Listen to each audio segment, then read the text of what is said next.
नमस्कार, स्वराज एक्सप्रेस की खास पेशकश जनता मांगे जवाब में आपका स्वागत है। आपके साथ मैं हूं एसपी त्रिपाठी। प्रख्यात शायर राहत इंदौरी एक बहुत खूबसूरत शेर है। कॉलेज के सब बच्चे चुप हैं, कागज की एक नाव लिए चारों तरफ दरिया की सूरत फैली हुई बेकारी है। यह शेर बेरोजगारी पर तल्ख टिप्पणी करता है। देश में बेरोजगारी लगातार बढ़ रही है। यह न सिर्फ दावा किया जाता है बल्कि महसूस भी किया जाता है। शिक्षित युवा हर जगह भटक रहे हैं, लेकिन केंद्र सरकार ने इसके विपरीत दावा किया है। केंद्र सरकार ने दावा किया है कि देश में नौकरियों की कोई कमी नहीं है। मोदी सरकार की तमाम रोजगार मूलक योजनाओं का चलते रोजगार के अवसर लगातार बढ़ रहे हैं। बेरोजगारी की दर लगातार कम हो रही है और इसके अभी और कम होने की पूरी संभावना है। केंद्रीय श्रम एवं रोजगार मंत्री मनसुख मांडविया कहते हैं कि जब किसी देश की अर्थव्यवस्था 7-8% की दर से आगे बढ़ती है तो यह उस समय बढ़ती है जब मैन्युफैक्चरिंग क्षेत्र बढ़ता है, सेवा क्षेत्र बढ़ता है, क्रय शक्ति बढ़ती है। यह सब होता है तो रोजगार के अवसर भी बढ़ते हैं। इसलिए चिंता करने की बात नहीं है। एक दशक में ग्रामीण क्षेत्रों में रोजगार के अवसर बढ़े हैं। श्रमिक जनसंख्या अनुपात से पता चलता है कि ग्रामीण रोजगार 2017-18 में 48.1% से बढ़कर 2022-23 में 59.4% हो गया है। केंद्रीय मंत्री का लोकसभा में किया गया यह दावा तमाम उम्मीदों वाला है। इसी पर हमारी आज की खास पेशकश होगी, बढ़ा रोजगार कह रही है सरकार।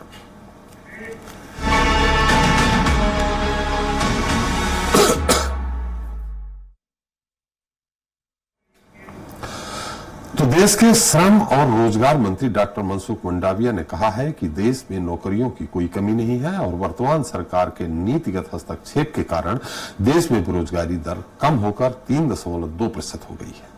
लोकसभा में प्रश्नकाल के दौरान पूरक प्रश्नों का उत्तर देते हुए उन्होंने उम्मीद जताई कि आने वाले वर्षों में बेरोजगारी दर 3% से नीचे आ जाएगी। डॉक्टर मांडविया ने कहा कि पिछले कुछ वर्षों में श्रम बल भागीदारी दर और श्रमिक जनसंख्या अनुपात में वृद्धि हुई है। आज हम इसी मुद्दे पर चर्चा करेंगे, लेकिन देख लेते हैं हमारी पहले खास रिपोर्ट। बढ़ रहा रोजगार, कह रही सरकार। सरकार का दावा, नौकरियों की कमी नहीं। मोदी सरकार में रोजगार सृजन की योजना है। बेरोजगारी दर घटकर 3.2% हुई। सर्विस पोर्टल पर रोजगार के लाखों अवसर। केंद्र सरकार ने दावा किया है कि देश में नौकरियों की कोई कमी नहीं है। नरेंद्र मोदी सरकार ने रोजगार सृजन के लिए कई योजनाएं चलाई है। इससे बेरोजगारी की दर घट रही है। केंद्रीय श्रम और रोजगार मंत्री मनसुख मांडविया ने लोकसभा में ये दावा करते हुए कहा कि पहले बेरोजगारी दर 6% थी। मोदी सरकार में रोजगार सृजन हुआ, कई योजनाएं चलाई गई। आज बेरोजगारी दर 3.2% है। भविष्य में 3% से कम होगी। केंद्रीय मंत्री के इस दावे का भाजपा पूरी तरह समर्थन करती है। रोजगार चाहे निजी क्षेत्र का हो, अर्ध शासकीय स्तर का हो, शासकीय स्तर का हो, ये सब प्रकार के रोजगार मध्य प्रदेश में बढ़ रहे हैं। मुझे लगता है कि इसमें कहीं कोई कमी नहीं है और ये तथ्य इसी ओर इशारा करते हैं। केंद्रीय मंत्री के दावे और आंकड़ों पर भरोसा करें तो नेशनल कैरियर सर्विस पोर्टल पर 19 लाख से अधिक रोजगार के अवसर उपलब्ध है, जहां लोग आवेदन कर सकते हैं। किसी को नौकरी चाहिए, अगर उनकी योग्यता होगी तो नौकरी मिलेगी। देश में नौकरियों की कोई कमी नहीं है। आने वाले 5 साल की अवधि में 4 करोड़ से अधिक युवाओं को रोजगार और कौशल के अवसर प्रदान होंगे। इस लक्ष्य को हासिल करने के लिए 2 लाख करोड़ रुपए का आवंटन किया गया है। केंद्र सरकार के इन दावों से कांग्रेस बिल्कुल सहमत नहीं है और वह इस पर सवाल खड़े करती है। एम्प्लॉयमेंट एक्सचेंज में लाखों लोगों के नाम दर्ज थे। कुछ दिन पहले ये खबर आई थी। प्राइवेट हो या सरकारी, ये कोऑर्डिनेट नहीं हो पा रहा कि इन लोगों को रोजगार दे दिया जाए। जो वैकेंट जगह हैं उसको ही सरकार नहीं दे पा रही है। केंद्र सरकार के दावों में कितना दम है, इसके बारे में रोजगार की तलाश कर रहे युवा ज्यादा बेहतर बता सकते हैं। लेकिन एक बात तय है कि अगर सरकारों ने युवाओं को सिर्फ शिक्षित करने की बजाय उन्हें स्किल्ड करने के प्रयास और तेज कर दिए तो तरक्की के रास्ते अपने आप खुलते जाएंगे। नई शिक्षा नीति में सरकार की यही कोशिश दिखाई पड़ती है। इससे उम्मीद की जा सकती है कि तमाम चुनौतियों के बाद युवाओं का कल और सुनहरा होगा। अजय त्रिपाठी, स्वराज एक्सप्रेस, भोपाल।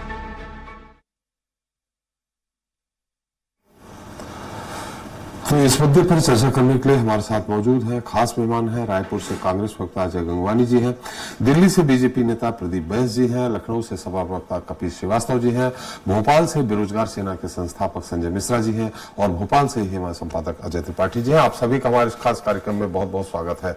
अजय जी, मेरी आवाज आ रही है? हाँ त्रिपाठी सर, एकदम क्लियर है। देखिए, अभी एक लोकसभा में एक पूरक प्रश्न पे उत्तर दिया है श्रम मंत्री जी ने और ये बताया है कि जो 2017-18 में जो बेरोजगारी दर 6% थी वो घटकर 3.2% आ गई है। ये अच्छी खबर है।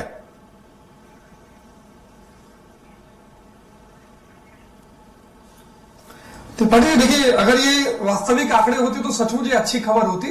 तो महत्वपूर्ण ये कि जिस प्रकार से श्रम मंत्री आंकड़े पेश कर रहे हैं, किसी प्रकार से ये विश्वास योग्य नहीं है, क्योंकि लगातार centre for monitoring Indian economy के जो आंकड़े हैं, 10 साल की मोदी सरकार में 45 साल का बेरोजगारी का रिकॉर्ड टूटता है। लगातार बेरोजगारी दर कई वर्षों तक 6% से ऊपर थी। और एक सबसे महत्वपूर्ण चीज स्पष्ट कर दूं त्रिपाठी जी, असंगठित उद्योग के वार्षिक सर्वेक्षण ASUSC और national sample survey office NSSO, जो सबसे प्रमुख संगठन माने जाते हैं, जो पूरे देश में बेरोजगारी के आंकड़े देते हैं, उन्होंने एक आंकड़ा दिया त्रिपाठी जी, 7 साल में मैन्युफैक्चरिंग सेक्टर में 18 लाख उद्योग बंद हुए, जिससे 54 लाख लोग सीधा बेरोजगार हुए। दूसरा महत्वपूर्ण आंकड़ा जो है कर्मचारी भविष्य निधि संगठन EPFO का आया है, जो उन्होंने स्पष्ट रूप से कहा कि 2022-23 की तुलना में 2023-24 में 7 लाख रोजगार कम हुए, जो आज तक के स्वतंत्रता के बाद का सबसे बड़े इतिहास में रोजगार में सबसे बड़ी कमी है। त्रिपाठी जी, एक महत्वपूर्ण बात यह है कि जब देश में कोविड काल था 2020-21, तब भी रोजगार में कमी जो थी वो मात्र 1 लाख आई थी। तो जो सबसे बड़ा संगठन है कर्मचारी भविष्य निधि संगठन, वो स्पष्ट रूप से कह रहा है कि पिछले जो वित्तीय वर्ष में 7 लाख रोजगार कम हो रहा है। तो कहीं ना कहीं दिख रहा है कि केंद्र सरकार की जो आर्थिक नीतियां हैं या देश के युवाओं को रोजगार देने का जो प्रयास है, उसमें भी तो विफल नहीं है। और त्रिपाठी, एक महत्वपूर्ण आंकड़ा और दे दूं, इन्हीं कर्मचारी भविष्य निधि संगठन के अनुसार देश में सबसे बड़ा जो रोजगार देता है वो राज्य है महाराष्ट्र, तमिलनाडु, गुजरात, कर्नाटक, हरियाणा। महाराष्ट्र जो पूरे देश में सबसे ज्यादा रोजगार पैदा करता है, पिछले वर्ष में 5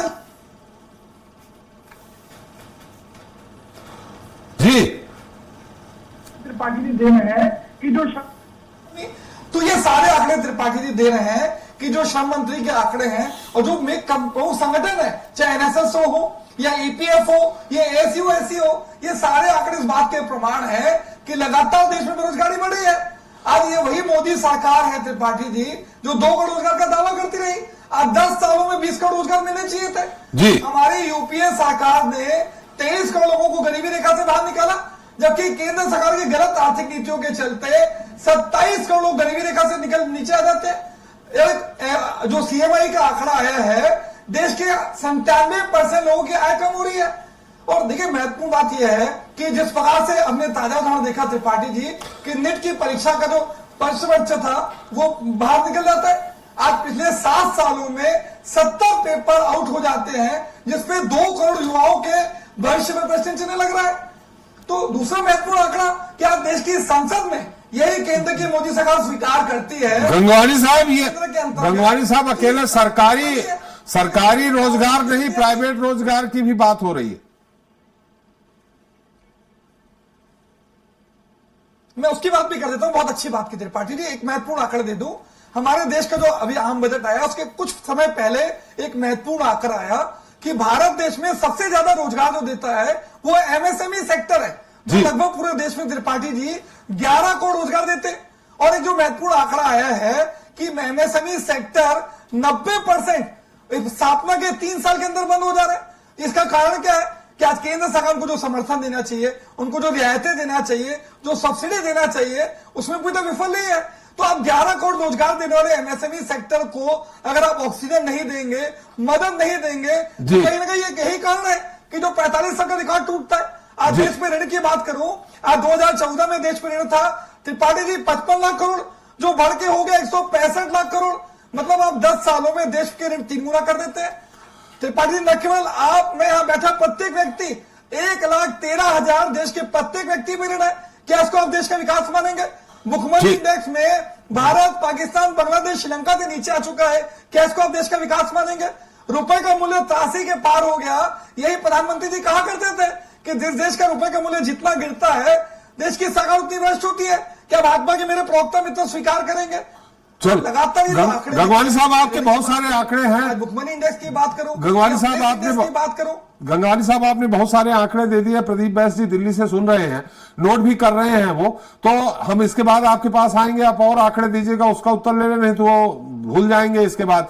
प्रदीप जी, आपको ही उत्तर देना है। अभी हमारे साथ है श्रीवास्तव जी हैं, कपीश जी लखनऊ से, समाजवादी पार्टी के मुख्य प्रवक्ता हैं, वो भी कुछ आंकड़े देंगे, नोट कर लीजिएगा, उत्तर आपको ही देना है। हमारे साथ बेरोजगार संजय मिश्रा, बेरोजगार संघ के संस्थापक भी हैं, वो भी आंकड़े देंगे। निश्चित तौर पे आपको ही सारे उत्तर देने हैं। कपीश जी, मेरी आवाज आ रही है आपको? जी आ रही जी। कपीश जी, जो सवाल मैंने गंगवानी से किया है लगभग वही सवाल है। मेरा मुद्दा वही है कि सरकार कह रही है और लोकसभा में कह रही है, एक प्रश्न के उत्तर में कह रही, तो मुझे नहीं लगता है कि इतनी गलत जानकारी हमारे श्रम मंत्री जी देंगे। और वो कह रहे हैं कि बेरोजगारी जो प्रतिशत है वो घट गया है, 3.2 आ गया है 6 से। और ये एक तरह से निश्चित तौर पर सरकारी जो अधिकारी कर्मचारी उन्होंने ये आंकड़ा दिया होगा और लोकसभा में उन्होंने पेश किया, बताया। देखिए त्रिपाठी जी, सबसे पहली बात तो आपको ये बता दें जी कि देश के रोजगार कार्यालय, जी, जहां हम लोग पहले अपने समय में जाते थे, पंजीकृत कराते थे जी, बेरोजगारी, जी, अब तो वो ताले लग चुके, कहां है कार्यालय? जी, दूसरी चीज मैं आपको जो प्रैक्टिकल है वो कह रहे हैं, जी, जो श्रम विभाग के अंदर भी दर्ज होता था उसको बाकायदा बंद कर दिया गया। तो ये श्रम मंत्री साहब कितने आंकड़े प्रस्तुत कर रहे हैं? जी, हमें सरकार की वो कंपनी बता दें कि किस कंपनी को इन्होंने करा लिया, सरकारी कंपनी। तो ये आंकड़ों में फंसा करके थे बेरोजगारों के भविष्य के साथ जो आप खेल रहे हैं वो ठीक नहीं है। पिछले 1 वर्ष में 70 पेपर लीक कर चुके हैं जी, और जो पेपर लीक किए आज तक उसमें ये रोजगार सृजन नहीं कर पाए। आप हमें बताओ, देश के बेरोजगारों का भविष्य आप कहां लेकर के जा रहे हैं? सबसे बड़ी बात इस चीज की है कि जो शिक्षा, चाहे वो तकनीकी हो, प्राविधिक हो या पारंपरिक हो, जी, आप तीनों को मिलाकर के बजट में 0.50% की कमी कर दिए। 3% की जगह जीडीपी का 2.5% आपने दिया। शर्म की अनुभूति है। बेरोजगारी का आलम यह था कि जब हमारे यहाँ कोरोना काल चला तो मनरेगा जैसे कार्यक्रम ने वर्ल्ड में सबसे ज्यादा नौकरियां दी, रोजगार दिया लोगों को। आपने इसमें से बजट में 30,000 करोड़ रुपए कम कर दिए। आप आखिर जब सब चीजें कम करते जा रहे हो तो आंकड़े में कैसे कम कर ले रहे हो ये बता दो। नहीं, ये एक्चुअल में प्राइवेट सेक्टर को भी मिलाया है, जैसा कि इनका कहना है कि ग्रामीण रोजगार बढ़ा है। 2017-18 में जो था 48, वो बढ़ करके 22-23 में 59 हो गया।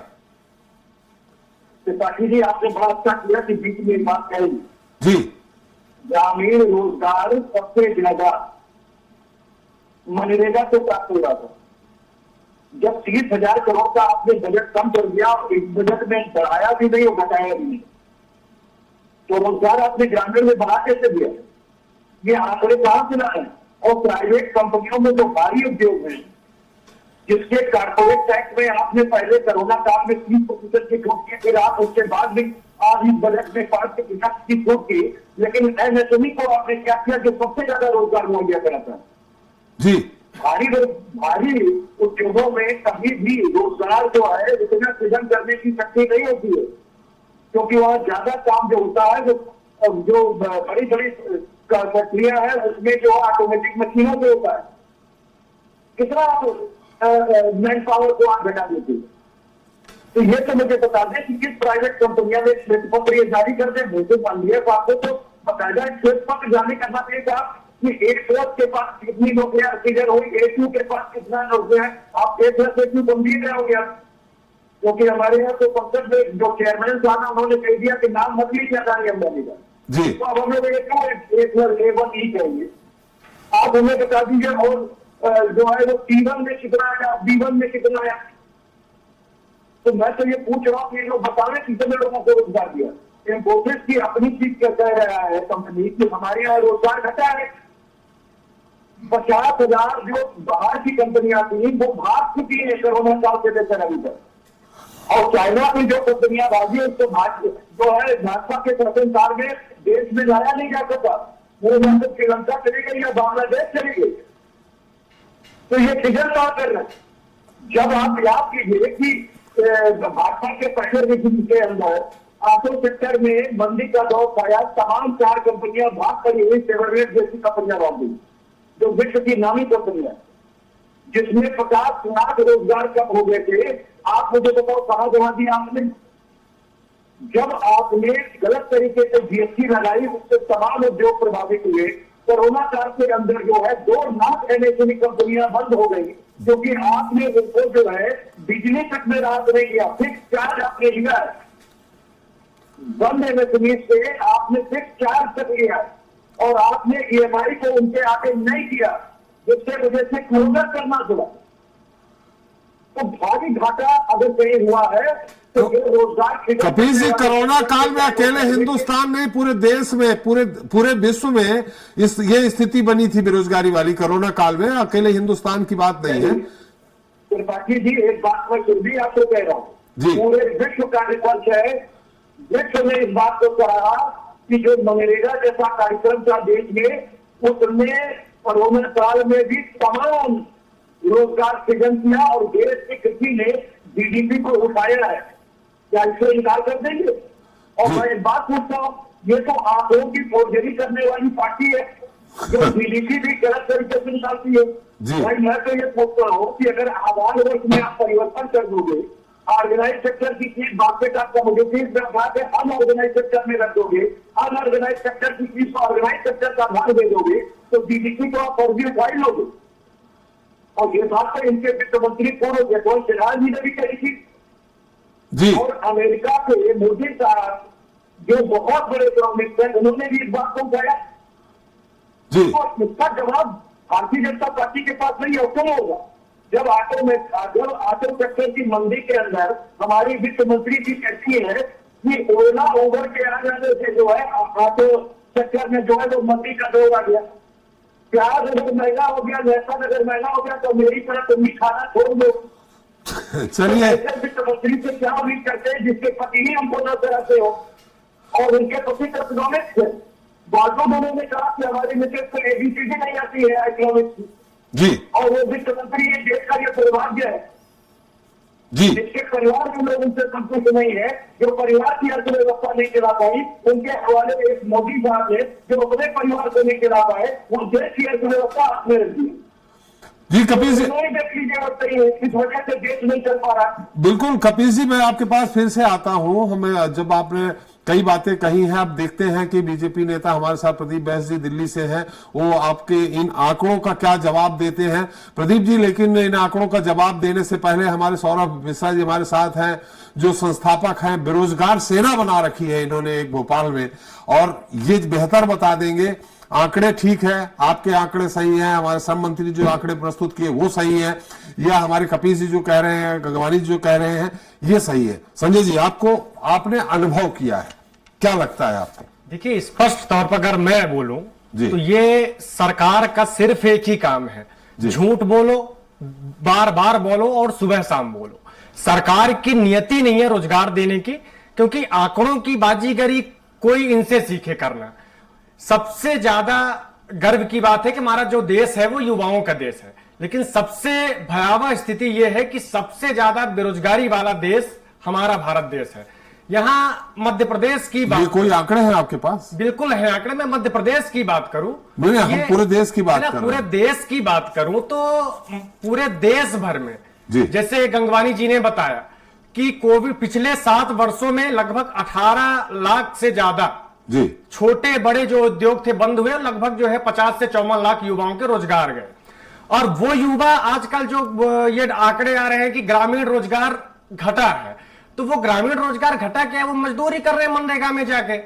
और शिक्षित युवा, ग्रामीण रोजगार बढ़ा है, आंकड़े जो आ रहे हैं। हाँ, बढ़ा है रोजगार जी। तो वो ग्रामीण रोजगार, वो वैसे तो रोजगार मिल रहा है, उनके एजुकेशन के हिसाब से उनको रोजगार तो मिल नहीं रहा है, क्योंकि दिनों दिन, आज से लगभग 25 से 30 वर्ष पूर्व जब 10 किसान आत्महत्या करते थे तो एक शिक्षित युवा आत्महत्या करता था। आज वर्तमान स्थिति यह है कि हर एक किसान पर 2 से 3 शिक्षित युवा आत्महत्या करता है। मध्य प्रदेश में मैं खूब काम किया हूं। मध्य प्रदेश में ये सरकारी आंकड़े हैं कि सबसे ज्यादा बेरोजगारी ग्रेजुएट युवाओं में लगभग 12% है। और ये जो लाडली बहना की बात होती है, 1000 रुपए देते हैं, अच्छी बात है, देना चाहिए। लाडले जीजा के जेब में डाका डालते हैं। उसके बाद लाडले भाइयों का क्या होगा? सबसे ज्यादा 20 से 25 वर्ष के जो युवा वर्ग है, महिलाओं में सबसे ज्यादा बेरोजगारी, लगभग 58% की बेरोजगारी उन महिलाओं में है। ये आंकड़े कहां से मिले आपको? ये सीएमआई की रिपोर्ट है जी, है ना। और पुरुषों में जो यूथ है 20 से 25 वर्ष के आयु वर्ग में, तो सबसे लगभग 26% बेरोजगारी है। मध्य प्रदेश में प्रतिदिन, क्योंकि राजधानी है भोपाल शहर, प्रतिदिन 2 से 3 युवा आत्महत्या करते हैं। तो जो, और एक अभी रिसेंट की कहानी बताऊं, विधानसभा में सरकार कैसे झूठ बोलती है। 31 मई 2023 को सरकार ने बताया कि रजिस्टर्ड जो बेरोजगार हैं वो लगभग 35 से 36 लाख रजिस्टर्ड हैं। हालांकि इसकी वास्तविकता और भयावह है। और यही 31 मई 2024 के आंकड़े हैं कि ये घट के जो है बेरोजगारी दर 25 लाख 26 लाख के आसपास आया। तो ये जो डिफरेंस हुआ लगभग 9 से 10 लाख का। और सरकार का ये मानना है, विधानसभा पटल पर इन्होंने रखा कि हम पिछले 3 वर्षों में 2,83,000 युवाओं को हमने रोजगार दिया। तो आप 3 साल में 2,83,000 युवाओं को रोजगार दिए, जबकि 1 साल में कम कितने हो रहे हैं? लगभग 9 से 10 लाख। तो ये जो 7 से 8 लाख बेरोजगार गायब हुए, ये तो बेरोजगारों को भी चोरी करके खा गए। और मध्य प्रदेश में तो दिनों दिन, ये सबसे बड़ी बात यह है कि एक पूर्व मुख्यमंत्री का बेटा जी फूल बेचकर भी करोड़ों रुपए का कमाता है, और एक अन्नदाता का बेटा जो कर्जा लेके पढ़ाई करे। ये अपनी अपनी क्षमताएं हैं। नहीं, क्षमता तो एक जो किसी व्यक्तिगत मत जाइए, व्यक्तिगत मत जाइए। पढ़ा लिखा युवा मध्य प्रदेश में, साहब त्रिपाठी जी, मध्य प्रदेश में दिनों दिन पेपर लीक हो रहे हैं। आप बताइए, एक पेपर लीक होता है, इनके विधायकों मंत्रियों के कॉलेजों में सेंटर जाता है, और एक ही सेंटर से 10-10, 15-15 टॉपर निकलते हैं, और वो केसों में उलझा दिया जाता है। ये बेरोजगारी का मतलब देखिए, सरकारी रोजगार मुश्किल से 5 से 2%, 6% होंगे। रोजगार की जहां तक बात आएगी, उसमें ज्यादातर प्राइवेट सेक्टर ही होंगे, और रोजगार में खुद का अपना रोजगार भी होगा। मेले का आयोजन सरकार करती है। एक रोजगार मेले के आयोजन में लगभग 10 से 15 करोड़ का खर्चा आता है। और उस रोजगार मेलों का आप डाटा निकालोगे ना कि कौन सी कंपनी आई, कितनी कंपनी आई, और कितने युवाओं को रोजगार मिला। एक एमटेक या बीएससी एमकॉम लड़के को फूड डिलीवरी बॉय की नौकरी दी जा रही है 5,000 8,000 की, और उसकी नौकरी भोपाल का है तो भोपाल में नहीं, उसको अहमदाबाद भेजोगे, गुजरात भेजोगे। अब 8,000 की नौकरी के लिए एक पोस्ट ग्रेजुएट व्यक्ति गुजरात जाके थोड़ी नौकरी करेगा। इस विषय पर सरकार बात नहीं। नौकरी तो कहीं भी, मतलब आप कहने के उद्योग धंधे यहाँ कम लगे हैं। दूसरी जगह आप बोल रहे हैं कि मध्य प्रदेश से बाहर ज्यादा उद्योग धंधे लगे हैं, तो वहां जा रहे हैं। आईटी सेक्टर में सब ज्यादा जा रहे हैं। इनकी नाकामी का सबसे जीता जागता हुआ हम पूरे देश की बात कर रहे हैं सौरभ जी, भोपाल आईटी। संजय जी, हम देख रहे होंगे, आप चाहे गंगवानी जी हो, कपिल श्रीवास्तव जी हो, पूरे देश की बात कर रहे हैं। जो आज लोकसभा में जो कल उन्होंने आंकड़े प्रस्तुत किए, उस पे बात कर रहे हैं हम। पर्टिकुलर अकेले भोपाल पे चले जाएंगे तो हमारा, हम तो लोकसभा की बात कर रहे हैं। देश की स्थिति तो और भयावह है। ये तो मध्य प्रदेश की स्थिति है। जब एक पिछले 7 वर्षों में अगर 54 लाख लोगों के रोजगार गए, सरकार पहले दावा करती है 2 करोड़ प्रतिवर्ष रोजगार, कितने को मिले कुछ पता नहीं। फिर सरकार बजट में बोलती है 1 करोड़ रोजगार देंगे, उसकी कोई गिनती नहीं। इस बार तो सरकार ने रोजगार शब्द का नाम नहीं लिया। इस बार वो इंटर्नशिप के नाम पर लोगों को मूर्ख बना रहे हैं, युवाओं को रोजगार देने की कोई बात ही नहीं है। चलिए प्रदीप जी, बहुत सारे आंकड़े आ गए, बहुत सारे आरोप आ गए। अब हम चाहेंगे आपसे उत्तर दें, लेकिन खास बात जो गंगवानी जी ने, कपीस जी ने जो अलग अलग संगठनों के रिपोर्ट प्रस्तुत की है, खासकर जो कर्मचारी भविष्य निधि संगठन है जिसने कल ही रिपोर्ट दी है अपने उसमें, और उसने कहा है कि 7 लाख, सबसे ज्यादा महाराष्ट्र के 5,30,000 रोजगार कम हुए हैं।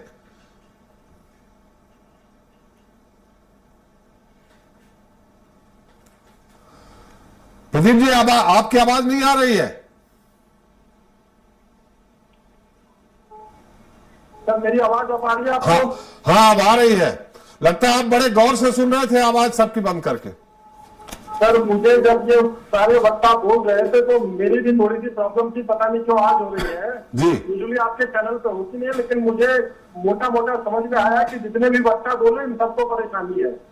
ये सारे डेटा उठा के ले आए, कुछ डेटा इन्होंने पढ़ा, बताया। अब मैं आगे का जवाब दूं उससे मैं एक बात सामने रखना चाहूंगा, और जितने भी वक्ता बोले कृपया उसका एक उत्तर दे दें कि ग्रामीण और शहरी परचेज पावर, जो जनसंख्या शहरों में रहती है वो और जो गांव में रहती है वो, संपूर्ण महानगर, मुख्य नगर, राजधानियां और पूरे देश में जितनी ग्रामीण जनता है वो, दोनों के परचेज पावर का डिफरेंस कितना है, ये सारे लोगों ने बहुत बड़े बड़े आंकड़े प्रस्तुत किए। और मैं बस इतना जानना चाहूंगा कि दोनों में डिफरेंस कितना है, कितने प्रतिशत का है। एग्जैक्ट आंकड़ा नहीं बता सकते तो चल प्रतिशत का बता दीजिए। जी चलिए, अभी फिर बहस हो जाएगी, आप ही बता दीजिए। प्रदीप जी आप ही बता दीजिए। सर मैं आ रहा हूं उस पे, लेकिन मैं पूछना चाहूंगा जितने भी लोग बोल के गए इनको पता है डिफरेंस कितना है? कपिल जी ग्रामीण बता रहा हूँ केवल। प्रदीप जी कपिल जी बता रहे हैं। प्रश्नों का जवाब मांगे कि कौन बनेगा करोड़पति, खेलने त्रिपाठी जी इसी प्रश्नों का जवाब मांगे कि कौन बनेगा करोड़पति, खेलने नहीं आए चैनल पर बैठ के यहाँ पे। प्रश्नों का जवाब दीजिए कि बेरोजगारी की स्थिति क्या है, ये मुद्दों को डाइवर्ट मत करिए बैठ के। चले अजय जी, क्या रहे त्रिपाठी जी, पूछ लीजिए गलत आंकड़े क्यों। गंगवानी जी एक मिनट दे रहे हैं उत्तर, प्रदीप जी दे रहे हैं। जी प्रदीप जी। अरे त्रिपाठी जी इनसे बोलिए, मैं आवाज की परेशानियां सुन नहीं पा रहा हूँ। एक सवाल उसी से रिलेटेड पूछा है, केवल 1.71% का डिफरेंस है। अगर वो परचेज पावर बढ़ रही है तो पैसा कहाँ से आ रहा है खरीदने के लिए? बेरोजगारों के पास पैसा कहाँ से आ रहा है? सारे आंकड़े दे दिए, आरबीआई का डेटा है, सरकारी डेटा है। त्रिपाठी जी इनसे पूछ लीजिए, अगला प्रश्न पूछ रहे त्रिपाठी जी, मेरा भी एक प्रश्न का जवाब देते, पूछ लीजिए। चले गंगवानी जी एक मिनट, पहले पुराने आपके जो आंकड़े हैं उसका उत्तर ले लें। गंगवानी जी जो पुराने आंकड़े दिए हैं आपने उसका उत्तर ले लीजिए प्रदीप जी से, फिर आपसे सवाल आप कर लीजिएगा। सर एक लॉजिकल, त्रिपाठी जी बहुत लॉजिकल, मुझे आवाज साफ नहीं आ रही, पता नहीं मेरी आवाज आपको साफ मिल रही कि नहीं? हाँ मिल रही है। आ रहा हूँ कि नहीं आ रहा हूँ मैं, लेकिन एक बात सिंपल सी पूछना चाहूंगा। सामान्य जनता ये आपके आंकड़ों को नहीं समझती, जो दर्शक देख रहे हैं वो समझ रहे हैं, वो बहुत बड़े बड़े आप आंकड़े ले आए अतिशोक्ति कर रहे, वो उनके समझ में नहीं आता है। लेकिन अगर खरीद क्षमता बढ़ रही है, ग्रामीण क्षेत्रों में खरीदी की क्षमता बढ़ रही है, तो उसका क्या, किस बात का वो दोषक है? अगर आपको नहीं समझ में आता है, केवल विरोध कर ले तो आप विरोध करते रहे, आप मुक्त है, फ्री है आप संसार में, इस देश में संविधान आपको देता है इजाजत। लेकिन अगर आपको ये नहीं पता है कि शहरी और ग्रामीण में डिफरेंस कितना है, तो फिर आपको अधिकार नहीं है सवाल पूछने का। जी सदन में मंत्री ने ऑन रिकॉर्ड बोला है, और आरबीआई का भी डेटा है। आरबीआई स्वतंत्र संस्था है जो डेटा प्रस्तुत करती है, केवल 1.71% का। कपिल जी आ रहे हैं आपके पास, कपिल जी आ रहे हैं, सुन लीजिए कपिल जी, सुन तो लीजिए कपिल जी, सुन लीजिए। आप लोगों ने आंकड़े प्रस्तुत किए थे, उन्होंने बड़े गौर से सुना था, उनकी भी बात आ जाने दीजिए। पूछ लीजिए 7 लाख रोजगार कैसे कम हो जाते हैं?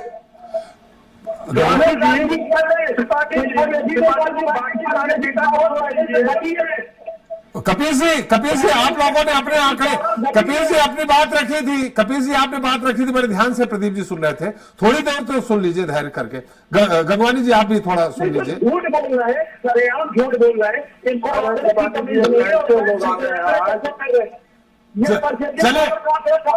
चलिए थोड़ी देर के लिए झूठ ही सुन लीजिए, हम आपके पास आएंगे तो आप उसकी सच्चाई बता दीजिएगा। थोड़ी देर झूठ ही सुन लीजिए, हम आएंगे सच्चाई बता दीजिएगा। प्रदीप जी की बात आ जाने दीजिए। जी प्रदीप जी। त्रिपाठी जी मैं केवल 2 आंकड़ों को प्रस्तुत कर रहा हूँ। जी। और ये जो बीच में बोल रहे हैं, देखिए ना, मैं किसी को देख पा रहा हूँ, ये समझ पा रहा हूँ कि कौन किस पार्टी से है। जी, हमारे साथ एक बार मैं बता दे रहा हूं फिर से, कपिल श्रीवास्तव जी हैं, बहुत सीनियर लीडर भी हैं, प्रवक्ता भी हैं, समाजवादी पार्टी से, लखनऊ से।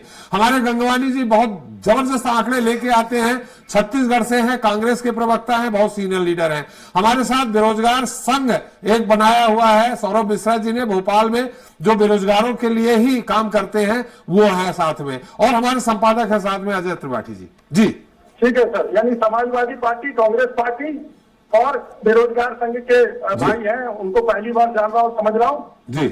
तो देखिए, मैंने एक डेटा पूछा, अब ये समाजवादी व्यवस्था थोड़ी है केंद्र में कि कई जगह के, कई गांव के, कई परिवार के लोगों को रोजगार जब मिलता है तो माने कि हाँ रोजगार सृजन हुआ है। यहाँ तो संपूर्ण देश का सोचना है।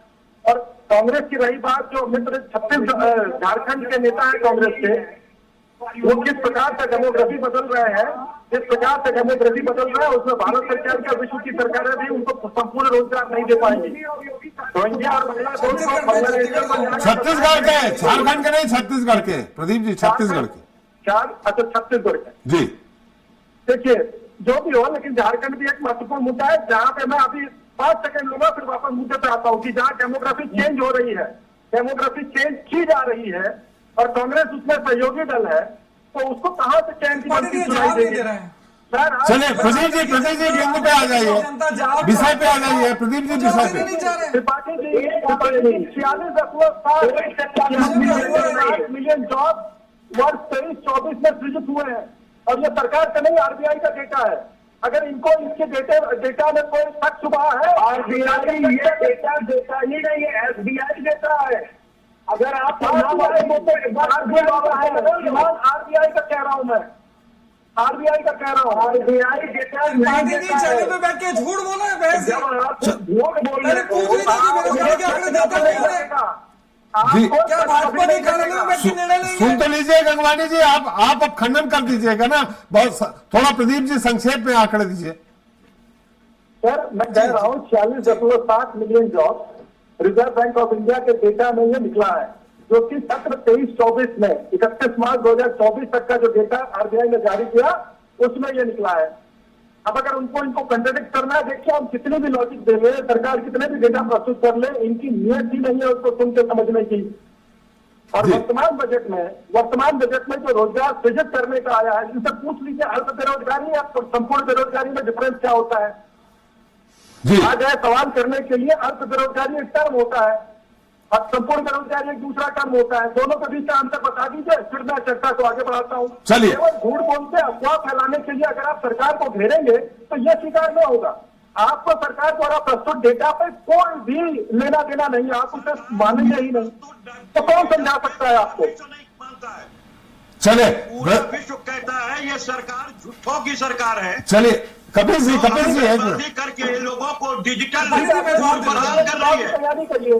जिसको इतनी तक तमीज नहीं है कि बता रहे परचेजिंग पावर बढ़ गई है। इस सरकार से जो विश्व की सबसे बड़ी महंगाई बढ़ी हुई है, उसको ये बता रहे सबसे बड़ा परचेजिंग पावर बढ़ गया है।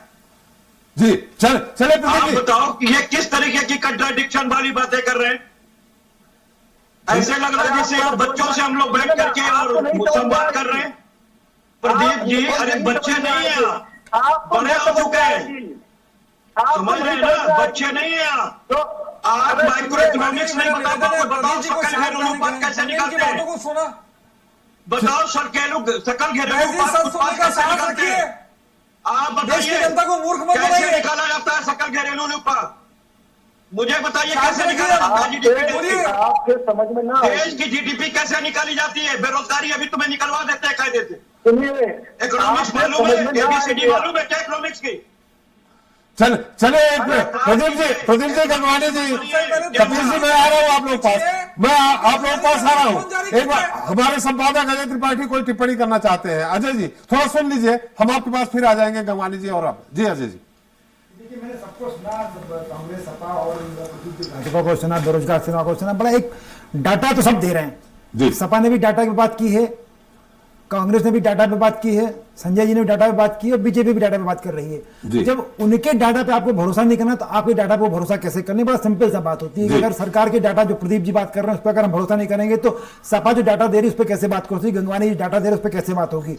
दूसरा मैं कह रहा था कि देखिए डाटा में डिफरेंस हो सकता है, दो बातें आती है। एक तो निश्चित रूप से मैं इस बात से सहमत हूं प्रदीप जी की बात की, अगर सोर्स ऑफ इनकम नहीं बढ़ रही है, हमारी आय नहीं बढ़ रही तो परचेजिंग पावर, परचेजिंग कैपेसिटी कैसे बढ़ रही है?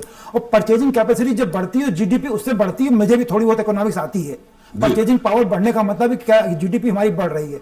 दूसरा मैं कह रहा था जो गंगवानी जी बात कर रहे थे, नेशनल सैंपल सर्वे क्या बात कर रहे थे, नेशनल सैंपल सर्वे का 68, 67, 66 3 राउंड पढ़ लीजिए, 21, 22, 18, 19, 19, 20, 21, 22 3 राउंड आ चुके हैं। 68वीं रिपोर्ट आ गई थी, उसमें साफ कहा गया है कि ग्रामीण रोजगार की स्थिति 56% के ऊपर पहुंच गई। चाहूंगा त्रिपाठी जी, मैं अजय जी की बात का विरोध कर रहा हूँ। हाँ जी जी जी जी, उनकी बात पूरी जिम्मेदारी से आपके चैनल पे कह रहा हूँ त्रिपाठी जी, आप स्वराज एक्सप्रेस के संपादक हैं, मैं आपको इस सर्वे का लिंक भेज देता हूँ।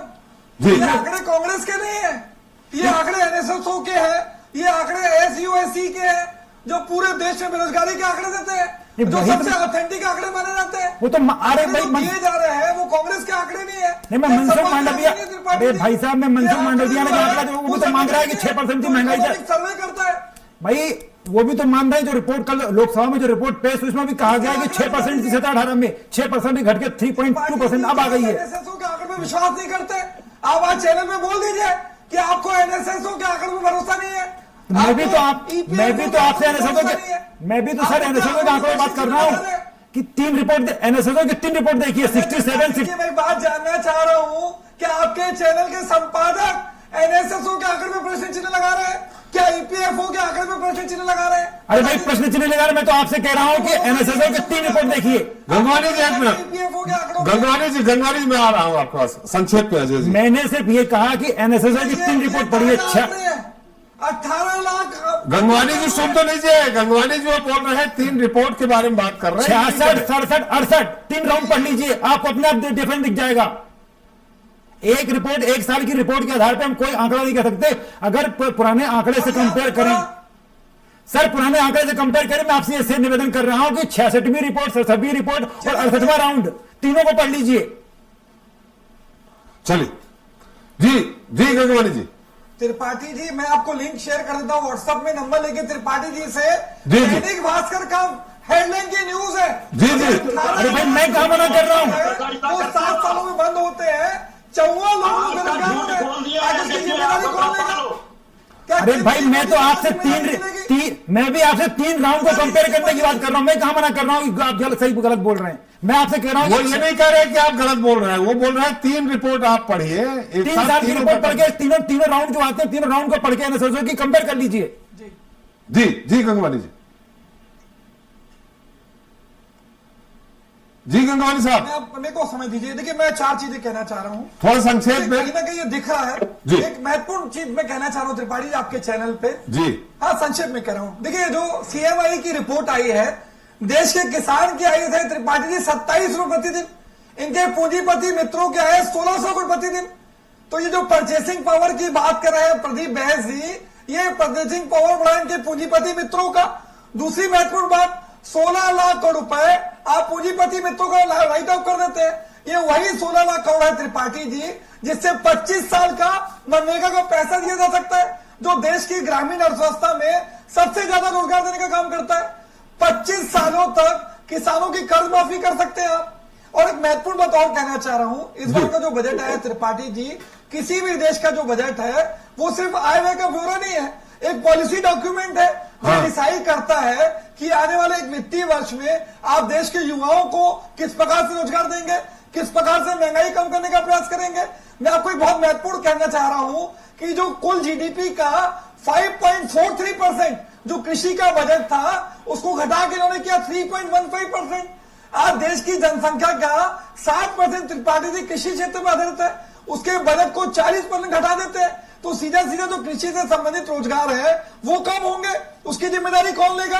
आज 30 से ज्यादा सार्वजनिक उपक्रमों का निजीकरण कर देते हैं आप। और एक सबसे महत्वपूर्ण बात प्रदीप बैस जी कह रहे हैं, मैं एक आंकड़ा दे देता हूं, इन्हीं की मोदी सरकार के कार्यकाल में ग्रामीण बेरोजगारी 8.5%, शहरी बेरोजगारी 9.6%, औसत बेरोजगारी लगभग 8.9%, जो 45 साल 1972 के बाद त्रिपाठी जी आज तक का बेरोजगारी की सबसे हाईएस्ट दर है।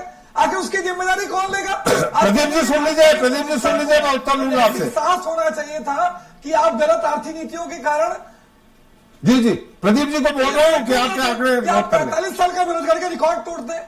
30 लाख केंद्रीय पद खाली है, उसकी भर्ती नहीं करते आप लोग।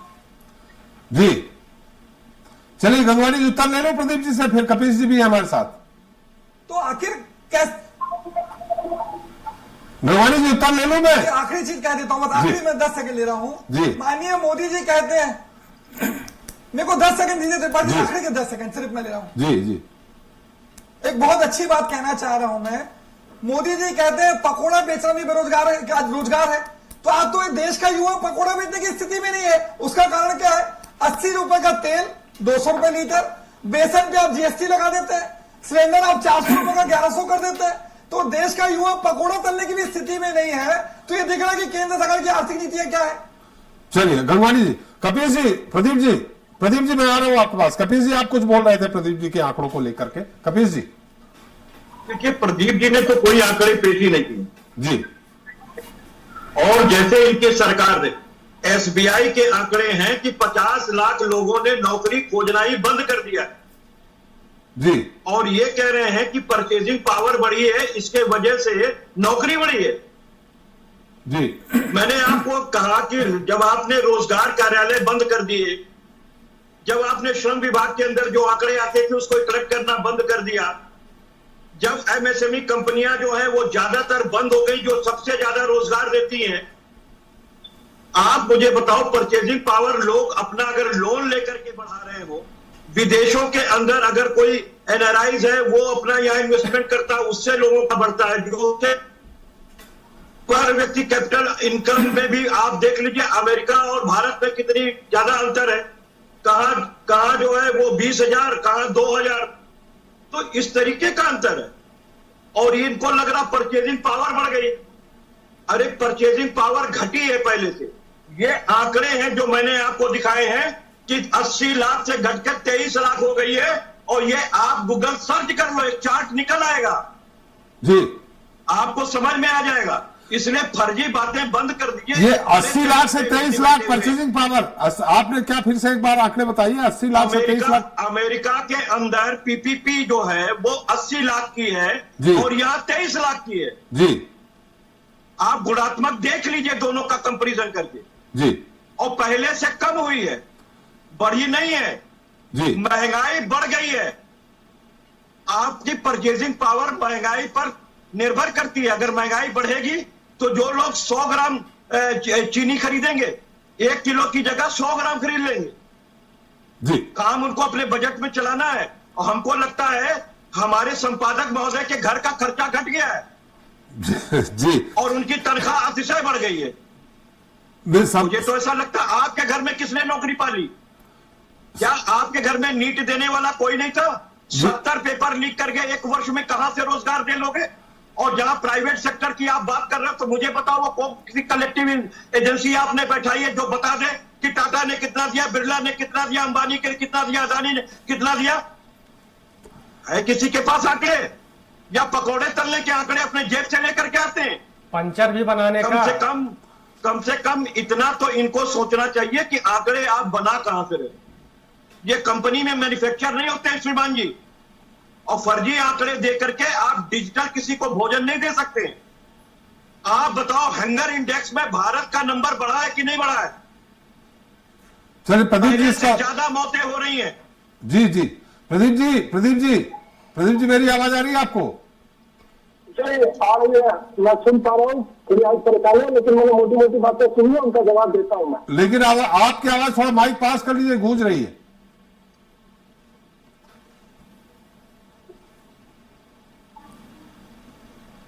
जी सर, अब आ रही मेरी आवाज ठीक से? हाँ, अब आ रही। सर देखिए, इनको पिछले डेटा पे कोई भरोसा है नहीं। सभी अपनी अपनी क्षमता और ज्ञान अनुरूप इन्होंने बता दिया। अब मैं आगे की देखता हूं और वर्तमान बजट के प्रकाश में कुछ बातें रखना चाहता हूं। जी सबसे ज्यादा एलोकेशन जो है मिनिस्ट्री ऑफ डिफेंस यानी रक्षा क्षेत्र में हुआ है, और हम उन क्षेत्र में इंफ्रास्ट्रक्चर डेवलप करने के मामले में अब आत्मनिर्भर हैं। हम इंपोर्ट नहीं कर रहे हैं, एक्सपोर्ट कर रहे हैं। तो 6,21,540 करोड़ एक्सपोर्ट कर रहे हैं महाराज। अरे किस चीज का एक्सपोर्ट कर रहे हैं? आप पढ़ लीजिएगा, आपको आज बताने में बताओ कोई नए जरूरत उद्योग नहीं है। कहाँ स्थापित किया आपने? दूध बनाने वाली कंपनी को हथियार बनाने का सौदा करवाएंगे? बीच में ना बोलिए, बीच में ना बोलिए। आप दूध बनाने वाली कंपनी आज के डेट में आयात ज्यादा करो, निर्यात कम कर रहे हैं। एक भी ऑर्डिनेंस फैक्ट्री आपने बनाई हो तो मुझे बताइए। कपिल जी, आप लोगों ने ऑर्डिनेंस फैक्ट्री आपने कपिल जी, गंगवानी जी, आप लोगों ने अपनी बात रखी, प्रदीप ने बड़े ध्यान से सुनी। उनकी बात को रखने दीजिए, उनकी बात को रखने दीजिए। हमें बताइए, यहाँ इतने लोग पैनल में बैठे हुए हैं, कोई आदमी बता दे किसी के घर के अंदर जो है ऑर्डिनेंस फैक्ट्री में किसी को नौकरी मिल गई? त्रिपाठी जी, मुझे आप बताइए जी किसके यहाँ मिल गई? कपिल जी सुन तो लीजिए, कपिल जी बात भी नहीं आ पाएगी। जी प्रदीप जी, सुनिए, अगर ऑर्डिनेंस फैक्ट्री इनके घर के बगल में लगेगी, इनके सारे रिश्तेदारों को नौकरी मिलेगी, तब ये मानेंगे। तो इनको तो स्वीकार होना नहीं है। अरे भाई 5 लोग बैठे हुए हैं, आप 5 लोग में किसी के घर में मिली हो तो बताइए। अरे ठीक है सर, आपको नहीं मिल रही है तो इसका पांचों अलग अलग जगह से बैठे नहीं मिल रही है। आप दिल्ली से बैठे, दिल्ली 74% एफडीआई लागू करते हैं रक्षा मंत्रालय में। दिल्ली में ये ऑर्डिनेंस बात की फैक्ट्री दावे लगी करें हुई मेरे है। चैनल पे 74% रक्षा क्षेत्र में एफडीआई लागू करते हैं आप लोग, और बात करते हैं कि रक्षा क्षेत्र में नौकरी देंगे। गंगवानी जी, आपने और कपिल जी ने जब बातें कही, प्रदीप जी बड़े ध्यान से सुन रहा है। कहीं किसी देश में भाई, 74% एफडीआई लागू आपने जो बात कही, निश्चित तौर पे वो सत्ता पक्ष में होने के कारण वो अपनी बात रखेंगे। आप सुन तो लीजिए। जी प्रदीप जी, देखिए त्रिपाठी जी, ये बात सच है कि इनको डेटा पे भरोसा नहीं है, लेकिन कम से कम पेशेंट शेयरिंग तो देनी चाहिए ना। इस तरह से अगर सर खींचेंगे, बाल नोचेंगे तो इनकी बात समझ आएगी ना, हमारे लिए समझ पाएंगे। मैं जो बात रखना चाह रहा हूँ, वर्तमान परचेजिंग पावर आप बताओ, कह रहे थे कैसे बढ़ रही है?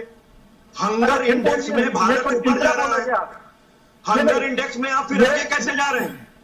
आप 116वें पोजीशन पे पहुंच गए। हंगर इंडेक्स का डेटा आपके रिश्तेदारों में आ रहा है क्या? पहुंच गए। नहीं, हंगर आपको इंडेक्स का शर्म डेटा नाम की कोई किसने चीज है जारी कि किया नहीं है? है? रुपया डॉलर के मुकाबले कमजोर हुआ है और आप नहीं, कहते नहीं, परचेजिंग ये पावर बढ़ हंगर गई। इंडेक्स का सर, अरे किस तरह का इकोनॉमिक्स? कपिल जी सुन तो लीजिए, प्रदीप जी की बात, प्रदीप जी की अपनी बात आने दीजिए। गंगवानी जी, SSO का फुल फॉर्म क्या है? भाई मैं अरे ये जनरल नॉलेज की बात यहाँ नहीं हो रही। त्रिपाठी जी, एक छोटा सा प्रश्न पूछ रहा हूं मैं। अरे जनरल नॉलेज की बात नहीं, अभी आप ही बोल रहे थे कि कौन बनेगा करोड़पति, नहीं खेल रहे हैं।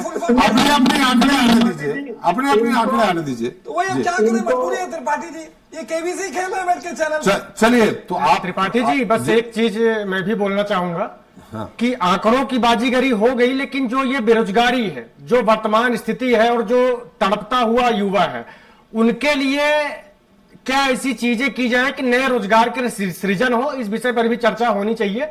ये आंकड़ों की बाजीगरी 1 घंटे से यही चल रहा है। इसका क्या रास्ता हो सकता है कि जो तड़पते और बेबस युवा हैं, उनको कैसे एक नई राह और दिशा मिले, इस पर भी चर्चा होनी चाहिए। चलिए इस पे आगे फिर और चर्चा कर लेंगे, क्योंकि बेरोजगारी पे अभी चर्चा काफी हो गई, समय भी उतना नहीं है। प्रदीप जी उत्तर दीजिए। सर त्रिपाठी जी, देखिए एक आखिरी डेटा मैं प्रस्तुत करना चाह रहा हूँ। 1.52 लाख करोड़ रुपए एग्रीकल्चर और उनसे संबंधित सेक्टर में सरकार ने एलोकेट किए हैं। ये केवल सरकारी कर्मचारियों की तनख्वाह देने के लिए नहीं, नई योजनाओं के और स्किल डेवलपमेंट के लिए इसमें भी योजना है। तो जो लोग, अगर क्या ग्रामीण क्षेत्र पर अगर सरकार का फोकस है, वहां रोजगार सृजन करने में सरकार इसमें तत्पर है, तो परेशानी किस बात की है? आप अगर डेटा को देख करके आप केवल ये सोचते हैं कि विरोध करके आपकी खाता पूर्ति हो गई, ये मुझे नहीं लगता कि जी उनकी बात आ जाए मैं दे दूंगा, उनकी बात आ जाए मैं आपको आसान बोलिए सर। देखिए क्या है कि विपक्ष का काम केवल विरोध और टीका टिप्पणी भी नहीं करना है। अगर सरकार ने कुछ अवसर सृजित किए हैं तो उनके बारे में कम से कम भ्रम न फैलाए। सर युवाओं को पक्ष विपक्ष से मतलब नहीं है प्रदीप जी, संजय जी, युवाओं को पक्ष विपक्ष से नहीं, उसके रोजगार से मतलब है। नहीं, रोजगार से मतलब है तो क्या युवा मैं भाजपा कार्यालय के झूठ की पर्ची संजय जी ये बिल्कुल नहीं चलेगा। संजय जी वो दिल्ली में बैठे हैं, यहाँ से किसी स्कीम में जा करके अप्लाई नहीं करेगा। मुद्रा योजना के अंतर्गत 20 लाख एलोकेशन हो गया, क्या 1 लाख रुपए में कितने आप मतलब आप क्या बताइए, 20 लाख रुपए को लेकर स्टार्ट करेगा तो कितने लोगों को रोजगार दे सकेगा? जी ये बातें नहीं समझ में आ रही है कि अगर आपको सर ठीक है मैं स्वीकार करता हूँ विरोध करना ऐसा काम है, करिए विरोध, लेकिन कम से कम इस कार्यक्रम के माध्यम से जो बातें फैल सकती थी उसको तो आपने रोक दिया। जो आपकी रिश्तेदारी का लड़का रोजगार मुद्रा योजना से, उसमें आपको क्या परेशानी थी? जी मुद्रा योजना 10 से 20 लाख, त्रिपाठी जी मुद्रा योजना 10 से 20 लाख करके कर दी गई है सरकार के द्वारा, तो क्या उससे रोजगार सृजित नहीं होगा? और आपके विरोध करने से रोजगार सृजित हो जाएगा? मुझे सिर्फ ये बता दो चीजों का कारण बता दो। अगर परचेजिंग पावर सारे लोगों की एक जैसी, अदानी और अंबानी की परचेजिंग पावर को कभी श्रीवास्तव और आप अपने घर से नहीं जोड़ सकते। क्या अदानी और अंबानी के लोग रोजगार बना रहे हैं, कंपनियां खोल रहे हैं, उसमें बाहर के लोग काम कर रहे हैं क्या? अरे साधारण बात बताओ, अदानी और अंबानी की कंपनियों में काम करने वाले लोग भारतीय नहीं है क्या? चौवाली फंड में 8,000 करोड़ रुपए की वसूली करते हैं आप लोग। नहीं, ये बताओ, ये कमीशन खोरी भ्रष्टाचार करना बंद कीजिए। ये बताइए 8,250 करोड़ रुपए इलेक्टोरल बॉन्ड के रूप में वसूल लेते हैं। साधारण सी बात पूछ रहा हूँ, बताओ, साधारण बात पूछ रहा हूँ आपसे। तो इसको बताने तो दीजिए, गंगवानी जी, कपिल जी, प्रदीप को बताने तो दीजिए। प्रदीप जी बताइए। सर मैं ये बताऊंगा कि डॉलर के मुकाबले रुपया गिर रहा है। त्रिपाठी जी बहुत समय दे दिया आपने, अब हम लोगों को समय दीजिए। इंडेक्स में आप लोग सुन नहीं रहे, गंगवानी जी आप सुन नहीं रहे, तो कहाँ से? 30 सेकंड का समय दीजिए। कहाँ से बोल रहे कि रोजगार मिल रहे हैं? चले, उनकी बात ही नहीं सुन रहे हैं आप लोग। बात ही नहीं कर रहे त्रिपाठी जी। त्रिपाठी जी अगर सही तथ्यों पे बात करते हैं, भारतीय नहीं है क्या? अडानी और अंबानी की कंपनियों में काम करने वाले लोग भारतीय नहीं है क्या? वो किसी अन्य देश के हैं जो रोजगार पा रहे हैं वहां पे? वो जो टैक्स पे करते हैं वो क्या किसी और देश में टैक्स पे करते हैं क्या? आखिर किसकी कृपा से अडानी जी 609 नंबर से पूरे देश में, विश्व में दूसरे नंबर पे आ जाते हैं? आखिर उसी की तरक्की करेंगे आप लोग? देश की आम जनता की तरक्की नहीं करेंगे? देश के किसान की, देश के मजदूर की कॉन्ट्राडिक्टरी बातें कर रहे हैं कि विश्व का दूसरे नंबर का अमीर भारत देश से आता है और वो रोजगार कहीं और जाके सृजित करता है, उनसे वो अमीर बन गया, लेकिन भारत में रोजगार सृजित नहीं कर रहा है। वही है, किसकी कृपा से? 609 नंबर से आखिर किसकी मदद से, किसकी कृपा से? कौन ऑस्ट्रेलिया में जाके ठेके दिलाता है उनको? सर मैं भारतीय जनता पार्टी का कार्यकर्ता हूँ, मैं भारतीय जनता पार्टी का कार्यकर्ता हूँ। आपकी अगर मुलाकात हो अडानी जी से तो उनसे पूछ लीजिएगा, वो मेरी पार्टी में नहीं है, ना ही वो मेरी पार्टी का मंत्री है। जी चलिए गंगवानी जी, निश्चित तौर पे बहुत सारे आपके। कपिल जी कुछ और कहना है आपको संक्षेप में? मैं 30 सेकंड बहुत स्पष्ट बात कर रहा था जी जी, बहुत स्पष्ट बात कर रहे हैं। कपिल जी कह रहे हैं, कपिल जी कुछ कह रहे हैं गंगवानी जी। कैपेसिटी बड़ी है। मैं आपको एक बहुत महत्वपूर्ण आंकड़ा दे रहा हूं त्रिपाठी जी। जी मैं पहले कंप्लीट कर देता हूं त्रिपाठी जी, मैं कंप्लीट बहुत समय कम है, समय बहुत कम है। किसी देश की जो परचेसिंग कैपेसिटी है जी, सिर्फ 30 सेकंड लूंगा त्रिपाठी, 30 सेकंड लूंगा। जब 2014 में केंद्र में मोदी की सरकार आई, भारत देश भुखमरी इंडेक्स में पूरे विश्व में 54वें स्थान पे था, 54, और 10 सालों में भुखमरी इंडेक्स में भारत 101 नंबर पे है। आज भुखमरी इंडेक्स में भारत पाकिस्तान, बांग्लादेश, श्रीलंका से नीचे है। दूसरी महत्वपूर्ण बात, बजट की बात कर रहे थे, 2019 में जीडीपी का 5.44% कृषि का बजट था, जिसको लगातार उन्होंने घटाया। पहले 5.08, 4.26। ये आंकड़े आप दे चुके हैं गंगवानी साहब। गंगवानी साहब ये आंकड़े आप दे चुके हैं पहले। 5%, मतलब ये आंकड़े आप पहले दे चुके हैं, आ गया है। ये इसलिए दे रहा हूं कि अभी कृषि के बजट की बात कर रहे थे, अभी प्रदीप बहस जी कृषि के बजट की बात कर रहे थे, इसलिए मैंने इस बात को रिपीट किया त्रिपाठी जी जी। चलिए हमारा समय समाप्त हो रहा है गंगवानी साहब, मेरा समय समाप्त हो रहा है। जी त्रिपाठी जी समय, प्रदीप जी समय समाप्त हो गया है। श्रीवास्तव जी को बात रखने दीजिए। जी जी कपिल जी बहुत संक्षेप में अजय त्रिपाठी जी आपकी टिप्पणी अंतिम में। जी कपिल जी बहुत संक्षेप। देखिए बहुत सीधी सी बात है, अगर डॉलर के मुकाबले रुपया कमजोर हुआ है जी आपके सामने, भुखमरी इंडेक्स में हम और ज्यादा भुखमरी के आगे पहुंच गए जी। और अगर आपने देखा होगा कि जो अमीर और गरीब की खाई है वो बढ़ी है इस देश में। भाई 70 करोड़ लोगों की जो संपत्ति जितनी है, उससे ज्यादा की संपत्ति 2 लोगों के पास है जी। ये भी आंकड़े। तो डिस्पैरिटी जहां बढ़ रही है, जहां रुपया लुढ़क रहा है, जहां हंगर इंडेक्स में हम बढ़ रहे हैं, जहां पर गलत जीएसटी की वजह से तमाम कंपनियां और एसएमईज कंपनियां बंद होती चली गई, जहां नोटबंदी की वजह से बंद होती चली गई, ये खुशहाली का परिणाम आ कहां से रहा, यही मैं जानना चाहता हूं। और ये बताने में एकदम फेल साबित हुए। चलिए प्रदीप जी बता देंगे इसके बाद, चूंकि समय समाप्त हो रहा है। जय त्रिपाठी जी, आपकी संक्षिप्त टिप्पणी पूर्व में। बस देखिए, ये बात तय है कि रुपया डॉलर के मुकाबले कमजोर हुआ है। ये भी बात तय है कि हम जो गंगवानी जी कह रहे थे 100 के 96 नंबर पर, आपको पिछला डाटा जो था हंगर इंडेक्स का 2023 वाला, उसमें हम लोग 107 पे आ गए और 111 पे आ गए और बढ़ गया है, ये बात तय है। लेकिन आपको ये मानना पड़ेगा कि पावर परचेजिंग पीपीसी बढ़ी है, इसमें आप नहीं कर सकते। पीपीसी बढ़ी है, उसके क्या तरीके हो सकते हैं अलग में से। दूसरा मुझे एक बात कहना चाह रहा था आप लोगों से कि वो डाटा कई बार इसलिए नहीं आता है कि आजकल बहुत सारी कॉर्पोरेट कंपनियों ने कॉन्ट्रैक्चुअल सर्विस कर दी है। आप जाके देखिए, व्यक्ति बड़े बड़े ओहदों पे है, जीएम है, सीईओ है, तमाम मुद्दे हैं, लेकिन वो 11 महीने 9 महीने 11 महीने के कॉन्ट्रैक्ट पे है। तुमका ना पीएफ कटता, नहीं एसआई कटता, इसलिए डाटा नहीं आ पाता है। ये बहुत सारे आंकड़े, लेकिन ये तय है कि आंकड़ों की मजबूती, स्किल्ड और एजुकेटेड दोनों के बीच में डिफरेंस करना पड़ेगा सरकारों को। जब तक स्किल करने की व्यवस्था सरकार नहीं करेगी तो इस तरह की बहस होती रहेंगी और रिजल्ट कुछ नहीं निकलेगा। चलिए, हमारा समय भी समाप्त हो गया। कपिल जी फिर बात करेंगे इस मुद्दे पे अलग से। कपिल जी, बहुत बहुत धन्यवाद आपका, प्रदीप जी आपका, गंगवानी साहब आपका, संजय मिश्रा जी आपका और अजय त्रिपाठी जी आपका हमारे साथ चर्चा में शरीक होने के लिए और अपना अमूल्य समय देने के लिए। तो आज हमने चर्चा की देश में घटती बेरोजगारी पर। सरकार के दावों का दम कितना मजबूत है, इस पर हमारे मेहमानों ने अपनी राय खुलकर रखी। इससे एक बात साफ हो गई कि सरकार तमाम उपाय कर रही है, लेकिन जरूरत इस बात की है कि स्किल्ड युवा अधिक संख्या